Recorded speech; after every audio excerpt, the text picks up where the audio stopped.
पाणी जे आपण पितो बॉटल्समधून किंवा मिनरल वॉटर आपण बाहेरून परचेस करून आपण पितो, तर त्याचं TDS किती असावं व त्याचे केमिकल आणि आयर्न्स हे कशा पद्धतीनं तपासली गेली जाते. NABL रिपोर्ट आहे किंवा नाही किंवा ते अनालिसिस आहे किंवा नाही हे बॉटलवर किंवा पॅकेजिंगवर प्रिंटेड केलेलं असतं. मॅडम आता सध्याच्या परिस्थितीत जे पण फूड येतं ते प्लॅस्टिकच्या कॅनमध्ये किंवा प्लॅस्टिकच्या डब्यामध्ये येतं किंवा प्लॅस्टिकच्या टीनमध्ये येतं. ह्याच्याबद्दल आपण काही अवेअरनेस करू शकतो. नमस्कार, मी Aslam Ahmad Kothali, consumer awareness foundation संस्थापक अध्यक्ष. आज आपण आपल्यासमोर येत आहे मी की काही अन्न भेसळ, अन्न सुरक्षा व अन्न हाताळी याविषयी चर्चासत्र चालू आहे. त्याविषयी माहिती आमचे मॅडम देतील. नमस्कार, माझं नाव अश्विनी देशपांडे. मी साधारण 17 वर्षापासून फूड इंडस्ट्रीमध्ये आहे आणि आज मी बेसिक कन्झ्युमर अवेअरनेस किंवा एक कन्झ्युमरनी काय अवेअरनेस बाळगला पाहिजे जेव्हा कुठलंही फूड पॅकेट तुम्ही घ्यायला जाता मार्केटमध्ये किंवा कुठलेही धान्य पदार्थ घ्यायला जाता, तर कुठल्या गोष्टींची काळजी घेतली पाहिजे, कुठल्या कसं सिलेक्शन केलं पाहिजे आणि घरी जे पण आपले बेसिक हायजीन प्रॅक्टिसेस आहेत ते कसे फॉलो केले पाहिजे, कशा पद्धतीने ते फॉलो केले पाहिजे, आज आपण ही माहिती मी तुम्हाला देणार आहे. 2021 पासून आपण अन्न व्यावसायिकांना अवेअरनेस प्रोग्राम घेतो. प्रशिक्षण व प्रमाणपत्र जे FSSAI ने फास्टॅग म्हणून नियम लागू केलेले आहेत की सर्व अन्न व्यावसायिकांना तोंडातून जाणारे वस्तूचे विक्रेते, उत्पादन, गोडाऊनदार आणि वाहतूकदार यांना मॅन्डेटरी केलेले, कंपल्सरी म्हणजे बंधनकारक केलेले आहे की अन्न सुरक्षा प्रशिक्षण हे प्रत्येक अन्न व्यावसायिकाने घेतले पाहिजे. त्याविषयी गांभीर्य काय आहे, काय नाही, सुरक्षितता, अन्न हाताळणी, अन्नाची व्यवस्थापना, अन्न सुरक्षित कसे ठेवावे व कशा पद्धतीने द्यावे व त्याचबरोबर भेसळ हे कशी ओळखावी, आपण काय घेतो व काय विकतो व पुन्हा आरोग्याच्या दृष्टिकोनातून ही सर्व उपाययोजना FSSAI कडून नियमावली लागू करण्यात आलेली आहे. आज आपण भारतामध्ये अन्न सुरक्षा प्रशिक्षण प्रमाणपत्र 2017ला लागू करण्यात आलेलं आहे आणि त्याचे ग्राउंडवर काम इम्प्लिमेंटेड पार्टनरद्वारे म्हणजे काही NGOज आहेत, काही सेवाभावी ट्रस्ट आहेत, काही एज्युकेशन ट्रस्ट आहेत, यांच्या माध्यमातून अन्न व्यावसायिकांना एकत्रीकरण करून त्यांना अन्न सुरक्षा प्रशिक्षण प्रमाणपत्र जे सर्टिफाईड प्रशिक्षक आहेत त्यांच्या मार्फत आम्ही देतो. प्रत्येक जिल्ह्यातून, प्रत्येक तालुक्यातून, प्रत्येक गावागावातून आम्ही सर्व अन्न व्यावसायिकांना प्रशिक्षण प्रमाणपत्र म्हणजे 4 तासाचे बेसिक आपण ट्रेनिंग देऊन, प्रशिक्षण देऊन त्यांना सर्टिफिकेशन देतो. हे भविष्यासाठी व आरोग्याच्या दृष्टिकोनातून एक केंद्र शासनाने FSSAI ने योग्य पाऊल उचललेलं आहे. त्या संदर्भात आपल्याजवळ देशपांडे मॅडम हे काही प्रश्नाचे उत्तर देतील व अन्न सुरक्षा व अन्न हाताळणी याबद्दल ती माहिती देतील. जेव्हा आपण घरापासून सुरू करतो तेव्हा हाताची स्वच्छता ही सगळ्यात खूप महत्त्वाची आहे. कारण की आपण ज्या काही गोष्टी हाताळतो किंवा हँडल करतो तर जास्तीत जास्त आपले हात वापरले जातात आणि हात हे सगळ्यात जास्त कंटॅमिनेटेड होतात. कंटॅमिनेटेड म्हणजे दूषित होतात. त्यामुळे हाताची स्वच्छता ही खूप महत्त्वाची आहे. उदाहरणार्थ आपण जेव्हा बाहेरून येतो तेव्हा पहिली गोष्ट म्हणजे हात धुणं, साबणाच्या पाण्याने, लिक्विड सोपनी फार गरजेचं आहे आणि त्याला हात वाळवणं किंवा ड्राय करणं पण तेवढंच महत्त्वाचं आहे. कारण की जिथे ओलावा असतो तिथे किटाणू किंवा बॅक्टेरियाज लवकर वाढतात. घरची स्वच्छता बघितली तर घरामध्ये आपण जे पण क्लिनिंग करतो तर क्लिनिंग पण आपल्याला तिथल्या तिथे केलं पाहिजे. जसं आपण म्हणतो क्लीन ॲज यू गो.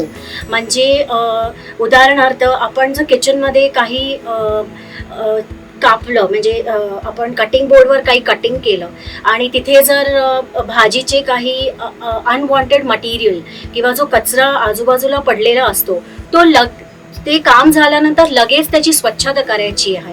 कारण की जर आपण ते तसंच ठेवलं तर त्याच्यामध्ये किटाणू वाढण्याची शक्यता खूप जास्त वाढते आणि ते किटाणू आपण कंट्रोल नाही करू शकत, ते वाढत जातात.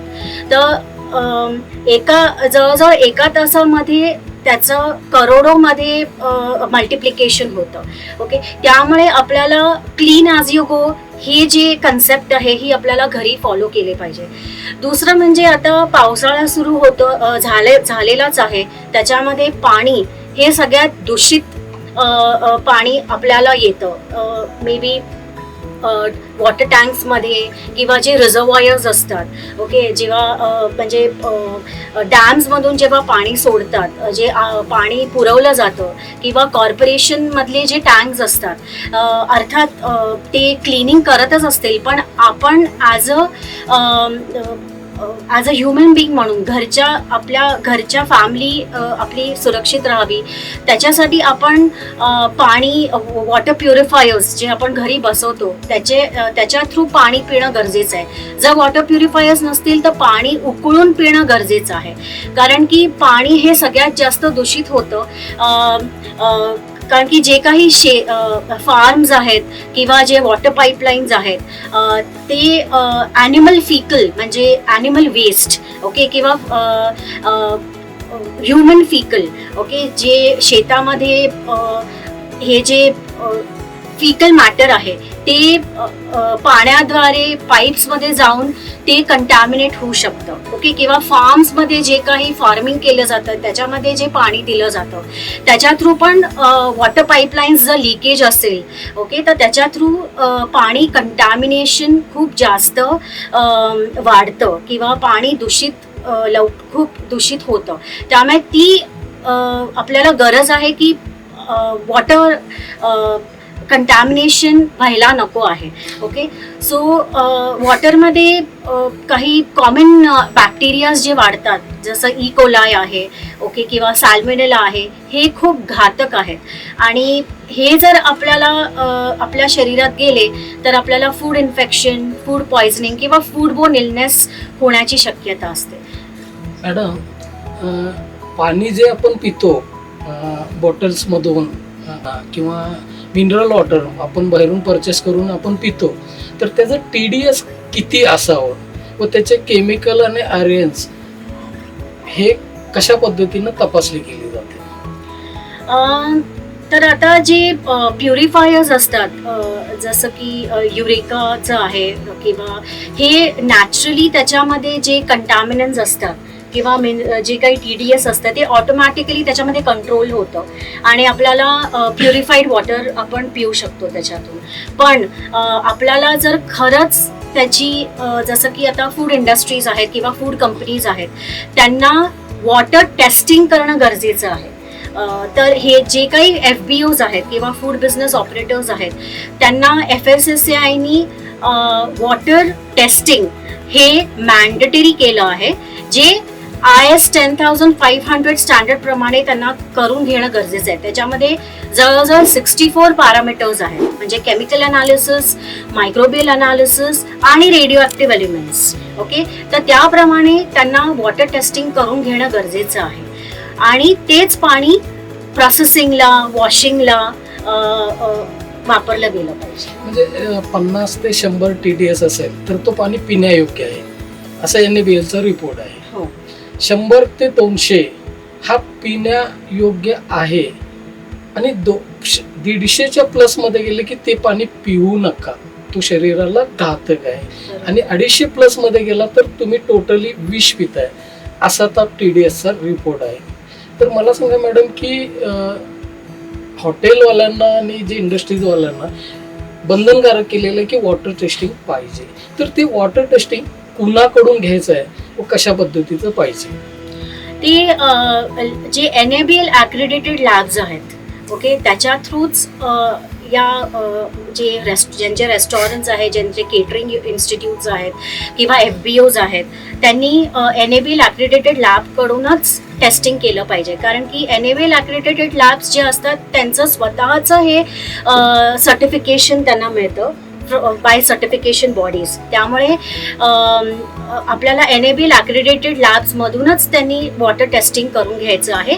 तर याची फ्रिक्वेन्सी जी आहे ते वर्षाला एकदा आहे, पण प्रत्येक असं FSSAIने सांगितलं आहे, पण प्रत्येक 6 महिन्यांनी जर आपण करून घेतलं ओके तर ते जास्त योग्य आहे केलेलं.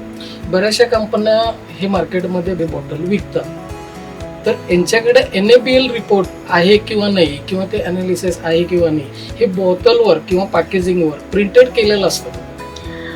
नाही, हे बॉटल्सवर तरी नसतं केलेलं, पण त्याच्यामध्ये as a consumer okay consumer awareness तर तिथे कस्टमर केअर नंबर दिलेला असतो. जर तुम्हाला फाइंड आउट करायचं असेल ओके तर जर कन्झ्युमरचा पूर्ण राईट आहे की ते फाइंड आउट करू शकतात की ते NABL accredited आहे का, म्हणजे NABL accredited लॅब म्हणूनच त्यांनी वॉटर टेस्टिंग केलं आहे का, किंवा ते वॉटर रिपोर्ट पण मागवून घेऊ शकतात त्या कंपनीकडून. म्हणजे 50 ते 100 हा TDS असेल तर तो पाणी पिण्यायोग्य आहे, हे 100% NABLचा रिपोर्ट आहे. पण अन्न व्यवसायींच्याकडे NABLचा रिपोर्ट नसतो. आता सध्याच्या परिस्थितीत ही सर्वच लोक की महानगरपालिका असो किंवा ग्रामपंचायत असो, तो पाणी न पिता ही पाणी मिनरल वॉटर किंवा बिस्लरी किंवा ATM मधून पाणी परचेस करतात. तर यांच्याकडं कोणताही NABLचा रिपोर्ट आढळून आलेला नाहीये. याची मी एक सर्वे केलेला आहे. तर FSSAI त्यांच्यावर कोणती ऍक्शन घेऊ शकतो की ज्यांच्याकडे NABLचा रिपोर्ट? त्यांच्यावर नक्कीच FSSAIने ऍक्शन घेतली पाहिजे, कारण की ते जे वॉटर सप्लाय करत आहेत किंवा कन्झ्युमर्सला ATM द्वारे जे वॉटर म्हणजे त्यांना देत आहेत, सप्लाय करत आहेत, तर ते पाणी खरंच सुरक्षित आहे का ओके हे जाणून घेणं गरजेचं आहे. किंवा ॲटलिस्ट त्यांना ते प्रशिक्षण दिलं गेलं पाहिजे, जे काही ATM द्वारे जे वॉटर सप्लाय करतात की त्यांना हे मॅन्डेटरी केलं पाहिजे की त्यांनी NABL मधून पाणी टेस्ट करूनच त्यांनी ते लोड केलं पाहिजे मशीन्समध्ये. मॅडम, आता सध्याच्या परिस्थितीत जे पण फूड येतं ते प्लॅस्टिकच्या कॅनमध्ये किंवा प्लॅस्टिकच्या डब्यामध्ये येतं किंवा प्लॅस्टिकच्या टीनमध्ये येतं, ह्याच्याबद्दल आपण काही अवेअरनेस करू शकतो? तर बेसिकली प्लास्टिक आता जसं आपण स्ट्रीट फूड वेंडर्स असतात, म्हणजे जे हातगाड्या असतात रस्त्यांवर, त्याच्यामध्ये जसं आता वडापावची गाडी आहे किंवा रस्त्यावर जिलबी पण विकतात किंवा वेगवेगळे पदार्थ विकतात. तर हे जे वेंडर्स आहेत, स्ट्रीट फूड वेंडर्स, ते गरम गरम पदार्थ पॅक करून देतात प्लास्टिकमध्ये ओके. आता हे जे प्लास्टिक वापरलं जातं हे प्लास्टिक लो क्वालिटी प्लास्टिक असतं, कारण की त्याचा जो थिकनेस असतो तर तो ॲटलिस्ट 50 मायक्रॉन एवढा तरी पाहिजे कमीत कमी. त्याच्यापेक्षा जास्त असेल तर उत्तमच. पण ॲज अ कन्झ्युमर मला हे माहिती पाहिजे किंवा एका कन्झ्युमरला हे माहिती पाहिजे की ते जे प्लास्टिक वापरत आहेत ते 50 मायक्रॉन एवढं तरी असलं पाहिजे. आणि शक्यतो त्याच्यामध्ये डायरेक्ट गरम पदार्थ त्यांनी द्यायला नको आहे ओके. ड्राय पदार्थ असेल तर ठीक आहे. युजली जे ग्रेव्हीवाले पदार्थ आहेत किंवा गरम पदार्थ आहेत तर आपल्याकडे ॲल्युमिनियम फॉइल्स येतात, ॲल्युमिनियमचे बॉक्सेस येतात, त्याच्यामध्ये देणं जास्त योग्य आहे ओके. सो ही काळजी घेतली पाहिजे. मॅडम, खाद्यतेल जे स्ट्रीट फूड वेंडर वगैरे हॉटेल्समध्ये किंवा मॅन्युफॅक्चरिंगमध्ये जे तळून विकले जातात, ते किती वेळा तेल गरम करून थंड झाल्यानंतर त्याला यूज करायचं नाही, ह्याची थोडं गाईडलाईन माहिती द्या. सो जे युज्ड ऑइल आहे ते युज्ड ऑइल शक्यतो जास्तीत जास्त 3 वेळा वापरावं.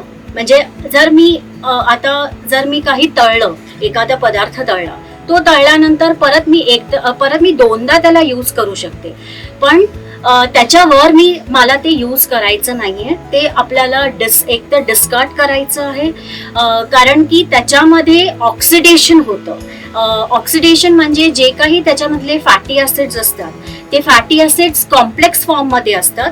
तर तुम्ही परत तळल्यानंतर त्या ऑइलची क्वालिटी डिग्रेड होते ओके, कमी होते, आणि ज्याच्यामुळे त्याचं ऑक्सिडेशन होतं आणि जे कॉम्प्लेक्स फॅटी ऍसिड्स आहे ते सिम्पल फॉर्ममध्ये ते ब्रेकडाऊन होतात. आणि जेव्हा आपण सारखं तेच तेल जर वापरलं 5-6 वेळा तर आपल्याला ते हानिकारक आहे आपल्या शरीरासाठी. आपल्याला आपला घसा दुखू शकतो किंवा आपल्या शरीरामध्ये ते ऑइल आपल्याला डायजेस्ट होऊ शकत नाही. त्याने काही गोष्टी आपल्याला त्याच्यामुळे इलनेस पण येऊ शकतो. त्यामुळे ॲज अ कन्झ्युमर आपल्याला ते माहिती पाहिजे. आणि जे काही स्ट्रीट फूड वेंडर्स आहेत किंवा FBOs आहेत त्यांना हे पण माहिती देणं गरजेचं आहे की जास्तीत जास्त 3दा ते वापरू शकतात. आणि जे हे युज्ड ऑइल आहे 3दा यूज केल्यानंतर हे आपल्याला कुठल्याही ड्रेनमध्ये ओके किंवा स्युवेज जिथे स्युवेज सिस्टम आहे त्याच्यामध्ये टाकायचं नाही आहे. अशा काही कंपनीज आहेत ज्याच्यामध्ये आपल्याला ते युज्ड ऑइल द्यायचं आहे जेणेकरून ते ऑइल बायोडिझेलसाठी वापरलं जाईल. Okay, so it should not be thrown in the drains. ते आपल्याला काही FSSAIनी कंपनीजची नावं दिलेले आहेत की जे युज्ड ऑइल घेतात आणि ते त्याचा प्रॉपर यूज करतात त्या ऑइलचा. सो हे अवेअरनेस पाहिजे. मॅम, जे आपण घरातली मांडणी किंवा दुकानातली मांडणी आहे जे फ्रूट विकतात त्यांच्याबद्दल काही माहिती देऊ शकता का? त्याबरोबर असं फ्रीजमध्ये भरपूर आपण पदार्थ स्टोरेज करतो चांगले राहण्यासाठी, ह्याच्याबद्दल थोडी अवेअरनेस. सो आता जर आपण आता डेअरी जर कोणी एक डेअरी चालवत आहे ओके, डेअरीचे प्रॉडक्ट्स आहेत जसं पनीर आहे, चीज आहे, प्रोबायोटिक्स आहेत किंवा दही आहे, तर हे जे पदार्थ आहेत तर याचं एकतर जे चिलर्स आहेत किंवा फ्रीज आहेत ते त्यांचं तापमान प्रॉपर पाहिजे. सो 0 to 5 डिग्रीजच्या मध्ये हे पदार्थ ठेवले गेले पाहिजे. ओके, आता जर त्या फ्रीजचं टेम्परेचर किंवा तापमान 8 डिग्रीच्या वरती जात असेल ओके, तर त्याचं कॅलिब्रेशन किंवा त्याला रिपेअरिंग किंवा त्याचं मेंटेनन्स करणं गरजेचं आहे. तर ॲज अ मॅन्युफॅक्चरर किंवा जो रिटेलर आहे जो हे पदार्थ आपल्या दुकानात ठेवतो त्याला हा अवेअरनेस असणं गरजेचं आहे. आता काही पदार्थ ज्याच्यावर लेबल असतं त्या लेबलवर इन्स्ट्रक्शन्स असतात की हे प्रोडक्ट 0 to 5 डिग्रीच्या मध्ये ठेवले गेले पाहिजेत. आणि एकदा ठेवल्यानंतर एकदा आपण कन्झ्युम केल्यानंतर ते कुठल्या तापमानावर ठेवलं पाहिजे तर हे ॲज अ कन्झ्युमर म्हणून त्यांना माहिती पाहिजे. आणि जर तुम्हाला असं आढळलं की जर त्याच्यावर इन्स्ट्रक्शन दिलं आहे की 0 to 5 डिग्रीच्या मध्ये हे प्रॉडक्ट ठेवायचं आहे पण त्या जर दुकानदारांनी रूम टेम्परेचरवर ठेवलं असेल तर ॲज अ कन्झ्युमर म्हणून तुम्ही त्यांना क्वेश्चन करणं गरजेचं आहे की हे रूम टेम्परेचरवर ठेवता कामा नाही, कारण की ते प्रॉडक्ट कंटॅमिनेट होऊ शकतं किंवा ते खराब व्हायला सुरू होऊ शकतं. आणि आत्ताचं तापमान असं आहे की ज्याचे खूप ह्युमिड क्लायमेट आहे, तर या ह्युमिड क्लायमेटमध्ये बॅक्टेरियाज खूप जास्त वाढतात. त्यामुळे ॲज अ कन्झ्युमर तुम्हाला ही माहिती असणं गरजेचं आहे. मॅडम, फूड पॅकेजिंग मधलं फूड आणि जे स्ट्रीट वेंडर मधनं जे खाल्लं आहे त्याच्याबद्दल काही आपण सावधानतेबद्दल काही सांगू शकतो?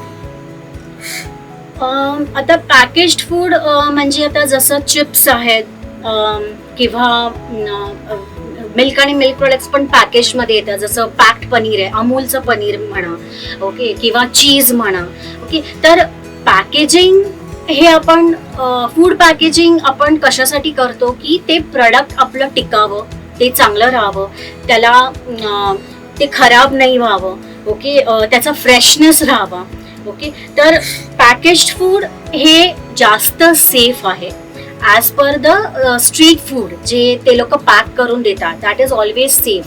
पण जसं मी आधी पण म्हटलं की जर तुम्ही स्ट्रीट फूड खात असाल तर त्या स्ट्रीट फूडमध्ये पण जो स्ट्रीट फूड वेंडर आहे त्यांनी बेसिक हायजीन मेंटेन केलं पाहिजे. जे काही पॅक्ड फूड तो जर तुम्हाला पॅक्ड फूड न्यायचं असेल, तुम्हाला पार्सल न्यायचं असेल तर शक्यतो प्लास्टिकमध्ये देता कामा नये. आणि जर प्लास्टिक असेल तर ड्राय प्रॉडक्ट किंवा जे गरम पदार्थ नाही आहेत ते प्लास्टिकमध्ये त्या वेंडरनी देऊ नयेत ओके. आणि ॲल्युमिनियम फॉईलमध्ये जास्त प्रेफर्ड आहे अशा गोष्टी देणं okay. Plastic, low quality plastic त्यांनी वापरता कामा नाही.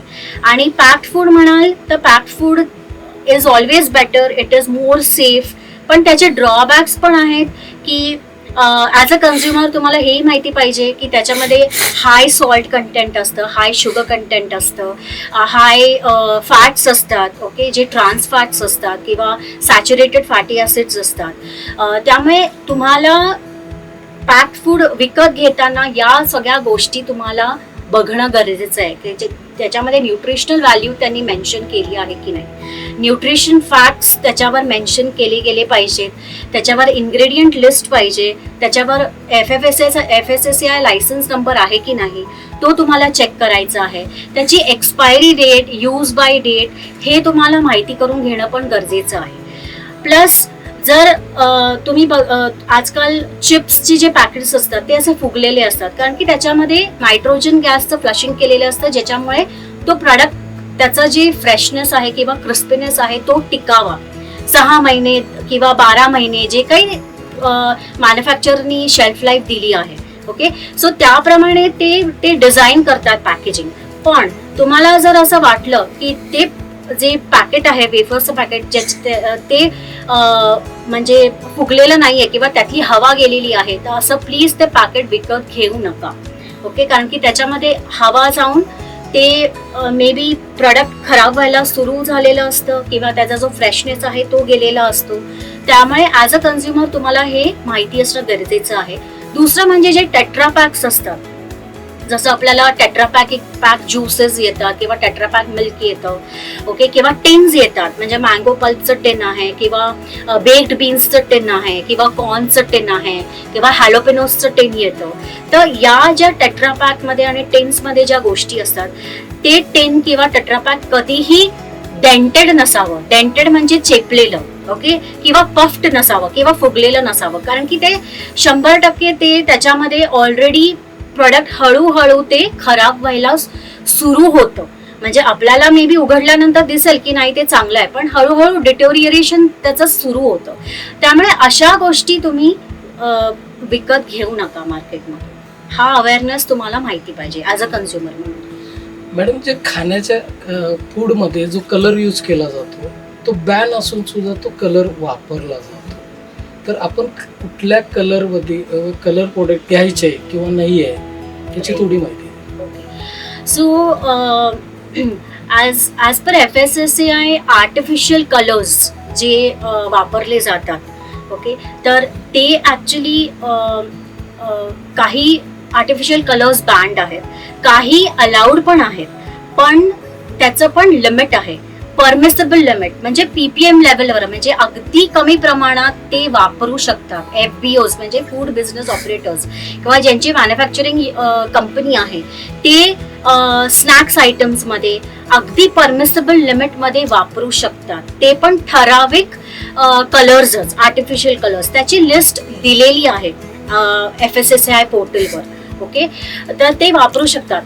पण जे हॉटेल्समध्ये किंवा रेस्टॉरंट्समध्ये जे कलर्स वापरतात, जसं की पालक पनीरमध्ये जो हिरवा रंग वापरतात किंवा तंदुरी चिकनमध्ये जो रेड कलर वापरतात, ओके, किंवा जसं पनीर टिक्का आपण मागवला त्याच्यामध्ये जो लाल रंग वापरतात, ओके, तो खूप जास्त प्रमाणात वापरला जातो. तर हे चुकीचं आहे. ओके, तर हे त्यांनी वापरायला नको आहे. शक्यतो नॅचरल कलर्स वापरणं जास्त योग्य आहे आणि त्यांनी नॅचरल कलर्स वापरले पाहिजेत. जसं की बीटरूट मधून जो कलर आपण तयार करतो किंवा पालकापासून जो कलर तयार होतो, असे नॅचरल कलर्स वापरणं गरजेचं आहे. कलर्स हे बेकरी आयटम्सनी FSSAI वाल्यांनी बेकरी आयटमसाठी ते यूज करू शकतात बेकरी प्रोडक्ट्समध्ये, पण ते पण परमिसेबल लिमिट, म्हणजे अप टू सर्टन लिमिटच यूज करू शकतात. जास्त कलर्स यूज केले तर ते कार्सिनोजेनिक आहे, म्हणजे ते हानिकारक आहे आपल्या शरीराला. मॅडम, जे आपण स्वयंपाक करण्यासाठी, अन्न शिजवण्यासाठी जे भांडी वापरतो तो कुठल्या ह्याचे पाहिजे किंवा कुठल्या आर्यनचे पाहिजे याच्याबद्दल थोडी माहिती.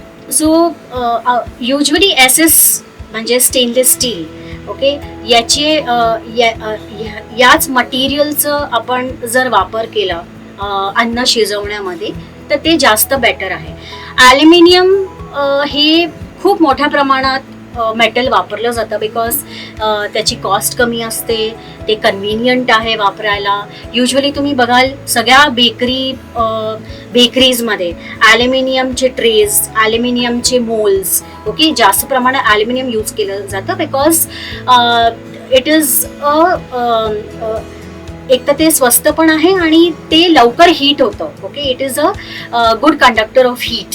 ओके, त्यामुळे ते जास्तीत जास्त वापरलं जातं. पण एकच गोष्ट आपल्याला माहिती पाहिजे की ॲल्युमिनियम तुम्ही वापरा, पण ॲल्युमिनियममध्ये कुठलंही ॲसिडिक मीडियम, म्हणजे आपण जर कुठली भाजी करत असू तर त्याच्यामध्ये जर आपण टमाटो टाकणार असू, ओके, किंवा दही टाकणार असू कुठल्याही पदार्थामध्ये, तर ते तुम्ही ॲल्युमिनियमच्या कढईत शिजवू नका. कारण की ॲसिडिक मीडियम ॲल्युमिनियममध्ये जेव्हा रिॲक्ट होतं ॲल्युमिनियमशी, तर ते ॲक्च्युली त्याच्यामध्ये ते टॉक्सिक होतं, म्हणजे पॉयझन होतं त्याचं.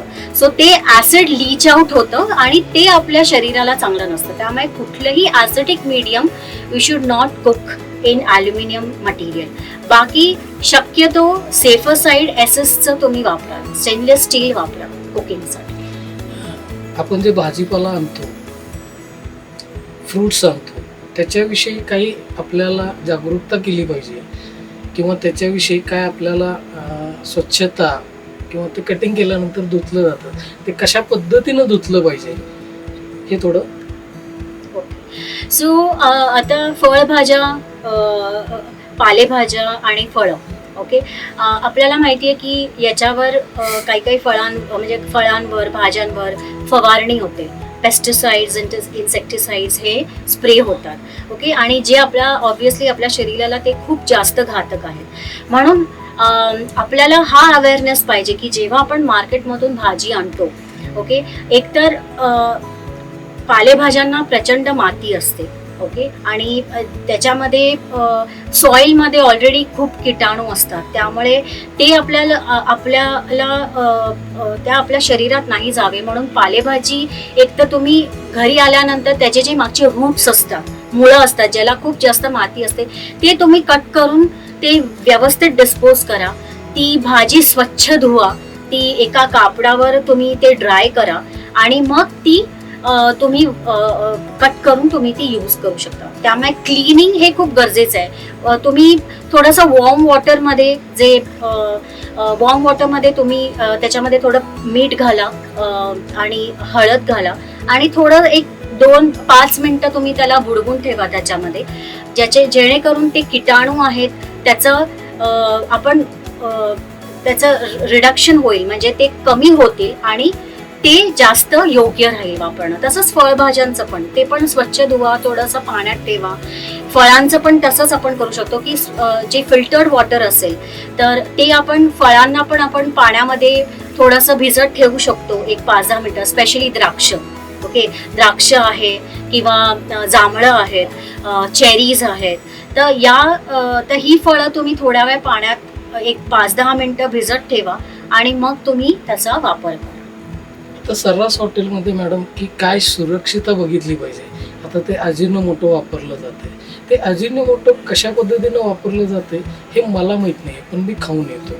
तर हे थोडी ह्याच्याबद्दल माहिती आहे. आणि दुसरी गोष्ट की जे सर्व करणार आहेत, जे कुक आहेत किंवा सेफ आहेत, ह्यांच्याबद्दल हे कसे असावे किंवा ह्यांची सुरक्षितता बाळगण्यासाठी कॅप्स, हँड ग्लोव्ज वगैरे हे ह्यांची सुरक्षित बाजू काही याच्याबद्दल माहिती असेल. अजिनोमोटो ज्याला आपण MSG पण म्हणतो, मोनोसोडियम ग्लुटामेट, ओके, तर हे आयडियली हे वापरायला नकोच आहे. आणि जेव्हा आपण कुठलाही पदार्थ, स्पेशली मॅगी, ओके, याच्यामध्ये अजिनोमोटो म्हणजे आहे ते प्रमाण आहे, तर खरं तर हे वापरणं योग्य नाही आहे. तर आपण मे बी आपण अवेअरनेस म्हणून किंवा आपल्याला जो अवेअरनेस आहे ते आपण त्यांना सांगू शकतो की आपण विचारू शकतो की याच्यात अजिनोमोटो आहे का, किंवा आपल्याला ती टेस्ट लागते, ओके, अजिनोमोटोची. त्यामुळे शक्यतो मग ते पदार्थ तुम्ही अवॉइड करू शकता, ते तुम्ही घेऊ नका, किंवा तुम्ही त्यांना सांगू शकता रेस्टॉरंट्समध्ये की तुम्ही याच्यामध्ये अजिनोमोटो टाकू नका, किंवा जर टाकत असाल तर हे तुम्ही वापरलं नाही गेलं पाहिजे, कारण की याचे दुष्परिणाम होतात. ओके, ती गोष्ट. सेकंडली, जे लोक आपल्याला सर्व करतात रेस्टॉरंट्समध्ये, तर ठराविक जे कटलेरी क्रॉकरी आहे, म्हणजे चमचे म्हणा किंवा प्लेट्स म्हणा किंवा ग्लासेस म्हणा, तर ते पण एक सर्व करण्याची पद्धत आहे किंवा मांडणीची पद्धत आहे. तर प्लेट्स शक्यतो आपण असं पकडतो, असं न पकडता त्यांनी खालून बेस जो असतो प्लेटचा तिकडे पकडलं पाहिजे. चमचा ज्यानी आपण खातो, ज्या भागाने आपण चमच्याच्या भागाने खातो तिकडे हात न वापरता ज्याचं त्या चमच्याचं जे हँडल असतं ते त्याला हँडल करायचं. ओके, केलं गेलं पाहिजे युजली सर्विंग करताना. ग्लासेस देताना पण जर एम्प्टी ग्लासेस म्हणजे रिकामे ग्लासेस जर ते टेबलवर ठेवत असतील तर त्याच्यामध्ये बोटं नको टाकायला. त्यांनी त्याचा बेस किंवा ट्रेमध्ये त्यांनी आणलं पाहिजे, किंवा जर पाणी आणून टाकतात तर युजली ट्रेमध्ये त्यांनी आणलं पाहिजे आणि मग ते बेसला पकडून त्यांनी ते ठेवलं पाहिजे टेबलवर. तर या बेसिक गोष्टी आहेत ज्या ॲज अ कन्झ्युमर म्हणून आपल्यालाही माहिती पाहिजे आणि त्यांनाही, हॉटेलवाल्यांना पण ते अवेअरनेस पाहिजे. मॅडमने अन्नविषयी भरपूरशी माहिती चांगली सुंदरपणे जसे समजेल त्याप्रमाणे दिलेली आहे. दुसरी गोष्ट अशी आहे की सर्व अन्न व्यावसायिकांना तोंडातून जाणाऱ्या वस्तूचे विक्रेते, उत्पादक, गोडाऊनदार आणि वाहतूकदार यांच्यासाठी FSSAIनं फास्टॅग FOSTAC अन्न सुरक्षा प्रशिक्षण प्रमाणपत्र एक चांगला उपक्रम 2017ला लागू केलेला आहे आणि 2021 पासून इम्प्लिमेंटेड ट्रेनिंग पार्टनरद्वारे ते पूर्ण करण्यात येतं. अजून पण 15% पण अन्न सुरक्षा प्रशिक्षण प्रमाणपत्र हे अन्न व्यावसायिकांना घेतलेलं नाही. प्रशिक्षण हे घेणं बंधनकारक असून सुद्धा बरेचसे अन्न व्यवसायी ह्याला प्रतिसाद देत नाही. हे त्यांच्या चांगल्यासाठी आहे व आरोग्याच्या दृष्टिकोनातून, जनतेच्या सुरक्षिततेच्या दृष्टिकोनातून एक चांगली योजना शासनानं बांधलेली आहे. तर माझी विनंती आहे सर्व अन्न व्यावसायिकांना, तो हॉटेल असो, किराणा दुकान असो, मिल्क प्रोडक्ट असो, आईस्क्रीमवाला, या भाजीपाला, फ्रूट्स वगैरे, मटन, मांस, अंडी ह्यांनी एक प्रशिक्षण गरजेचं आहे व त्याला सर्टिफाईड करून घेणं पण गरजेचं आहे. भविष्यात काही चांगल्या गोष्टी आपल्याला माहीत नाही आहेत, त्या चांगल्या गोष्टी जाणून घेणे व चांगले अवेअरनेस जाणून घेणे, त्याचप्रमाणे एक चांगले आपण बिझनेसमध्ये येऊ शकता व लोकांच्या आरोग्याच्या दृष्टिकोनातून आपण एक चांगलं योगदान देऊ शकता. ह्याबद्दल मॅडमनी पण चांगलं अवेअरनेस केलेलं आहे व सर्व अन्न व्यावसायिकांनी प्रशिक्षण प्रमाणपत्र व प्रशिक्षण पूर्ण करून घ्यावे ही माझी आपला सर्व अन्न व्यावसायिकांना विनंती आहे. नमस्ते.